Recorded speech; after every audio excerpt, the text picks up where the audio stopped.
വീണ്ടും ഒരു തെരഞ്ഞെടുപ്പ് കാലം.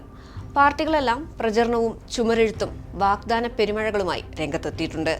അടുത്ത 5 വർഷം നമ്മുടെ രാജ്യം ആര് ഭരിക്കണമെന്ന് നമ്മൾ തീരുമാനിക്കും.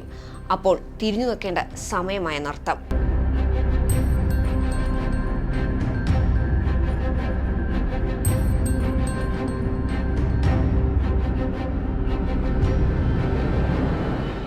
കഴിഞ്ഞ തവണ നമ്മൾ തെരഞ്ഞെടുത്തു വിട്ട നമ്മുടെ നാട്ടിലെ സ്വന്തം എംപിമാർ നമുക്ക് വേണ്ടി എന്തു ചെയ്തെന്ന് അറിയണം.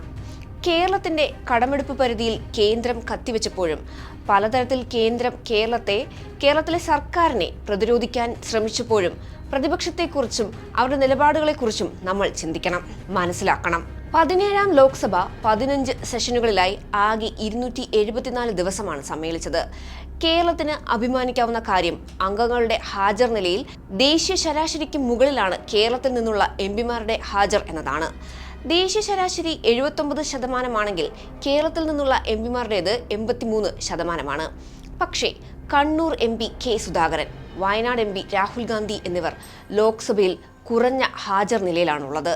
സുധാകരന് 50% ഹാജറുള്ളപ്പോൾ രാഹുലിനത് 51%. ഇനി ചർച്ചകളിൽ പങ്കെടുത്ത കാര്യത്തിലാണെങ്കിൽ കേരളം വലിയ ഭൂരിപക്ഷത്തോടെ ജയിപ്പിച്ചുവിട്ട രാഹുൽ അതിലും ബഹുദൂരം പിന്നിലാണ്. പ്രാദേശിക വികസന ഫണ്ട് ചെലവഴിക്കുന്ന കാര്യത്തിലും കേരളത്തിലെ എംപിമാർ വലിയ ശുഷ്കാന്തി കാണിച്ചിട്ടുണ്ടോ എന്നതും പരിശോധിക്കണം. ഓരോ വർഷവും 5 കോടിയാണ് പ്രാദേശിക വികസന ഫണ്ട് എന്ന നിലയിൽ എംപിമാർക്കുള്ളത്. കോവിഡ് മൂലം ആദ്യ 2 വർഷം ഈ തുക 2 കോടിയായി ചുരുക്കിയിരുന്നു. അതിനാൽ ഈ ലോക്സഭയിൽ 17 കോടി മാത്രമാണ് എംപിമാർക്ക് ലഭിച്ചത്. ഇതിന്റെ ചെലവ് കണക്കുകൾ നോക്കിയാലും ചില പിശുക്കുകൾ കാണാം. കൊടിക്കുന്നിൽ സുരേഷ്, ഡീൻ കുര്യാക്കോസ് എന്നിവർ ഫണ്ട് വിനിയോഗിക്കുന്നതിൽ വളരെ പിന്നിലാണെന്ന് കണക്കുകൾ വ്യക്തമാക്കുന്നു. വികസന ഫണ്ടായി 17 കോടി രൂപ ലഭിച്ചതിൽ കൂടുതൽ ചെലവഴിച്ചത് തോമസ് ചാഴിക്കാടനാണ്. അദ്ദേഹത്തിന്റെ ഫണ്ടിൽ ഇനി ബാക്കിയുള്ളത് 2 ലക്ഷം രൂപ മാത്രമാണ്.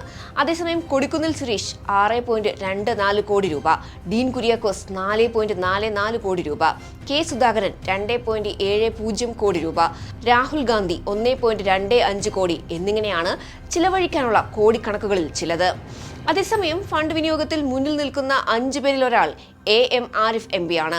ഇനി സംസ്ഥാനത്ത് ഒരു അക്കൗണ്ട് തുറക്കാനായി മാറ്റങ്ങൾ അനിവാര്യമാണെന്ന് വാദിക്കുന്ന BJPയുടെ ദേശീയ തലത്തിലുള്ള ചില കാര്യങ്ങൾ കൂടി പറയാം. BJP ഇതുവരെ പ്രഖ്യാപിച്ച 2 പട്ടികകളിലായി 267 സ്ഥാനാർത്ഥികളുടെ പേരാണ് പ്രഖ്യാപിച്ചിരിക്കുന്നത്. ഇതിൽ ഏകദേശം 21% സിറ്റിംഗ് എംപിമാരുടെ പേരുകൾ അവരുടെ മണ്ഡലങ്ങളിൽ പ്രഖ്യാപിക്കപ്പെട്ടിട്ടില്ല. ഭരണവിരുദ്ധ വികാരം ഉണ്ടാകുമെന്ന ഭയമാണ് ഇതിന് പിന്നിലെന്നും ഒപ്പം അടിത്തട്ടിൽ നിന്നുള്ള പാർട്ടിക്ക് ലഭിച്ച വിവരങ്ങളുടെ അടിസ്ഥാനത്തിലുമാണ് ഈ തീരുമാനമെന്നാണ് ദേശീയ മാധ്യമങ്ങൾ പറയുന്നത്. ദില്ലി, കർണാടക, മഹാരാഷ്ട്ര, ഗുജറാത്ത്, തെലങ്കാന, മധ്യപ്രദേശ് എന്നിവിടങ്ങളിലെല്ലാം മാറ്റങ്ങൾ കുറഞ്ഞത് 1 സീറ്റിലെങ്കിലും കാണാം. അപ്പോൾ വോട്ടിംഗ് മെഷീനിൽ കൃത്യമായി തിരഞ്ഞു തന്നെ എടുക്കണം തെരഞ്ഞെടുക്കപ്പെടേണ്ടവരെ.